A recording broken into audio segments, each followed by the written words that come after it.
When a customer shows up at your door to pick up the parts that they've ordered, again, step one, locate the customer, find their record, and then instead of going to special order list, we're just going to come to the menu just below it for customer pickups.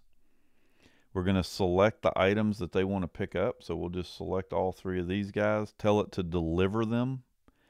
And this is going to create the final invoice in this entire process. So this is probably one of the most important steps in the entire process of ordering parts for a customer.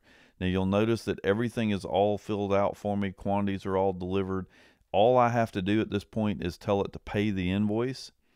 Lizzie is going to automatically select the invoice for payment, and she will go through and select any deposits that have been made toward any parts that are on this invoice. So right now we've got 2 deposits that were made toward these parts, and they owe us another $14. So the deposits they made didn't quite cover the cost of the parts.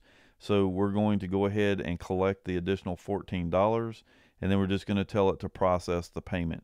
So you can see that on a delivery, it's a pretty quick process, but it is very important that we go through the steps of going and getting the parts, clicking the button to deliver, and then processing the invoice so that the system removes those credits that were on their account, takes the parts out of inventory, and does all of the accounting that's required in order to finalize that type of sale. Now, the one thing that I forgot to mention, and I'll show you here on the special order list, is that the customers, when they go out, and this particular customer doesn't have a bin at the moment because it was freed, but when the customer's parts arrive, Lizzie will actually assign a bin ID for the parts department or the receiving person to put those parts into. It'll say counter 2 or counter 22. When you go to deliver the items and you click on deliver or pick customer pickups, it'll actually tell you what bin those parts are in order to go get them for the customer and go through that final step.